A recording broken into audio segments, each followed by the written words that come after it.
Ayo, University Check! Bunch of haters wonder why can't be no goddamn name, bruh. Half tied thicky, all she wanna do is bang.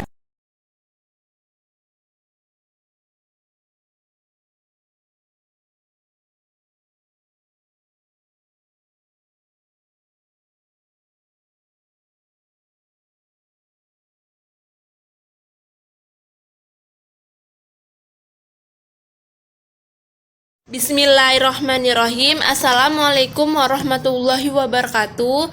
Perkenalkan, saya Nisa Aulia Rahma dari kelompok 12 yang materinya tentang studi lapangan pencegahan kode etik profesi dalam bidang teknologi informatika atau TI. Langsung saja, materi pertama tentang pengertian kode etik profesi dalam bidang teknologi informatika atau TI. Etika profesi sangatlah dibutuhkan dalam berbagai bidang, khususnya bidang teknologi informatika maupun di bidang IT, karena kode etik tersebut dapat menentukan apa yang baik dan tidak baik, serta apakah suatu kegiatan yang dilakukan oleh TI itu berkaitan bertanggung jawab atau tidak. Nah, kode etik merupakan suatu tatanan etika yang telah disepakati oleh suatu kelompok merupakan tertentu. Langsung saja kita ke pelanggaran etika profesi di dalam dunia TI. Yang pertama ada pembajakan software. Nah, pembajakan perangkat lunak adalah penyalinan atau distribusi perangkat lunak secara ilegal atau tidak. Assalamualaikum warahmatullahi wabarakatuh. Di sini saya akan menjelaskan tentang huruf D, yaitu upaya pencegahan pelanggaran kode etik profesi. Kasus-kasus kode etik akan ditindaklanjuti dan dinilai oleh Dewan Kehormatan dan atau komisi yang terbentuk khusus untuk hal itu. Karena tujuannya adalah mencegah terjadinya perilaku yang tidak etis. Seringkali etis juga berisikan tentang ketentuan-ketentuan profesional, seperti kewajiban melapor jika ketahuan teman melanggar, yaitu melanggar tentang kode etik profesi. Ketentuan itu merupakan akibat logis dari self regulation yang terwujud dalam kode etik profesi. Alasan dibuatnya kode etik. Ada beberapa alasan mengapa kode etik dan atau saling bertukar materi dan informasi yang melalui kolerasi terhadap bagian writing, backing, dan checking. Yang keenam yaitu bila menggunakan script, program, gambar atau foto, animasi maupun yang lainnya yang bukan hasil karya sendiri, harus mencantumkan identitas sumber dan pemilik hak cipta bila ada, dan bersedia untuk pencabutan bila ada yang mengajukan keberatan, serta bertanggung jawab segala konsekuensi yang timbul dikarenakan oleh perbuatannya. Mungkin sampai di sini yang dapat saya sampaikan. Saya ucapkan terima kasih. Assalamualaikum warahmatullahi wabarakatuh.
Ada beberapa alasan mengapa kode etik perlu untuk dibuat. Beberapa alasan tersebut adalah yang pertama yaitu kode etik merupakan suatu era untuk memperbaiki iklim organisasi sehingga individu-individu dapat berperilaku secara etis. Yang kedua, kontrol etis.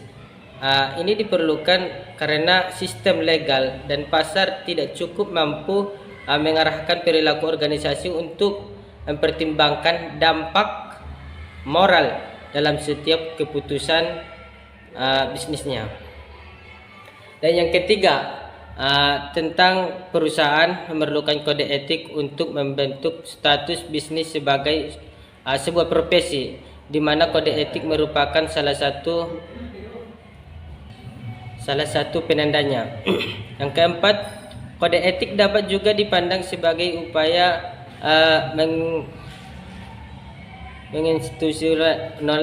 menginstitusionalisasikan moral dan nilai-nilai pendiri perusahaan, sehingga kode etik tersebut menjadi bagian dari budaya perusahaan dan membantu sosialisasi individu baru dalam memasuki budaya tersebut.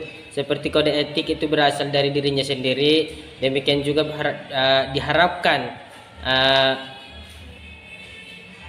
kesediaan profesi untuk menjalankan kontrol terhadap pelanggar.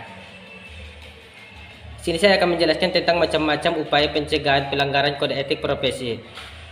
Yaitu yang pertama, menghindari dan tidak mempublikasikan informasi yang secara langsung berkaitan dengan masalah pornografi.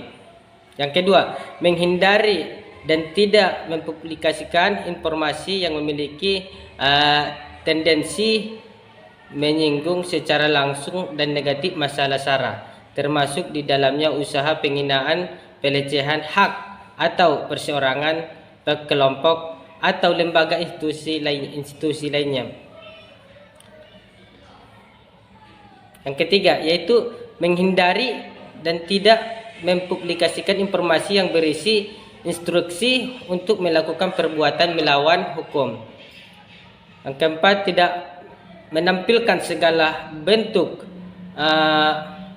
eksploitasi terhadap anak-anak di bawah umur. Yang kelima, tidak mempublikasikan dan atau saling bertukar materi dan informasi yang melalui